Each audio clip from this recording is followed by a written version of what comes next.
What if I told you that one of history's greatest skeptics was transformed by a simple observation about a fig tree? This isn't just any story. It's a tale of doubt, discovery, and a divine encounter that would change everything. Picture this: 2,000 years ago, in a dusty corner of ancient Israel, we meet Philip, bursting with excitement like someone who's just discovered the next big thing. He runs to his friend Nathanael with earth-shattering news. "We've found him, the one everyone's been waiting for, Jesus from Nazareth." But Nathanael, he's not buying it. With an eye roll that could win Olympic gold, he delivers the ancient equivalent of a brutal takedown. "Nazareth? Seriously? Can anything good come from that place?" Imagine someone today saying they found the world's savior in a small town nobody's heard of. That's exactly how ridiculous it sounded to Nathanael. Philip doesn't argue. He doesn't defend. He doesn't launch into a PowerPoint presentation of prophecies. Instead, he offers 3 simple words that would become the cornerstone of faith.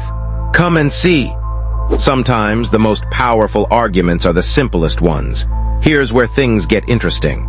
As Nathanael approaches, Jesus drops a bombshell. Here comes an honest Israelite, a man without deceit. Now Nathanael's caught off guard. "How do you know anything about me?" he asks. Jesus' response: "I saw you under the fig tree." Now, this might not sound mind-blowing to us today, but in ancient Israel, fig trees were like the local Starbucks for rabbis and scholars. It's where they went to study, pray, and contemplate. Jesus wasn't just making a random observation. He was revealing that he'd witnessed Nathanael in his most private spiritual moments. The effect is electric. Nathanael's skepticism evaporates like morning dew. This man who moments ago was mocking Nazareth now declares, "Rabbi, you are the Son of God. You are the King of Israel." Talk about a 180-degree turn. But Jesus isn't finished. With a smile, he essentially says, "You think that's impressive? Stick around, you'll see heaven open and angels ascending and descending upon the Son of Man." But here's what makes this story so powerful for us today. These weren't perfect saints with unshakable faith. They were regular people with real doubts, genuine questions, and yes, even prejudices. Andrew couldn't wait to share the news with his brother. Philip didn't get defensive when faced with skepticism. And Nathanael, he let his biases be challenged and changed. Think about it. The same God who saw Nathanael under that fig tree sees you right now. Whether you're sitting in your car, walking down the street, or lounging on your couch watching this video, he sees your doubts, your questions, your private moments of searching.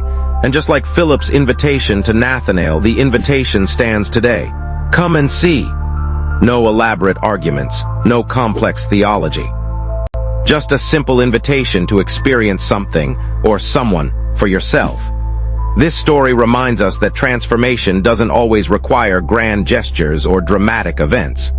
Sometimes, it's as simple as being seen, truly seen, by someone who knows us better than we know ourselves. And just like Nathanael, we might discover that our biggest skepticism can lead to our greatest revelation. So next time you find yourself doubting, remember Nathanael under his fig tree. Remember that questions aren't the enemy of faith.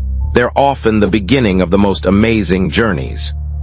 And perhaps, just perhaps, your moment of skepticism is about to become your moment of discovery. Okay, snapshot of the saga that really happened. I love adventures. The Bible is the greatest adventure ever. Join Lady Janice here, subscribe, and comment. Best of this year to all.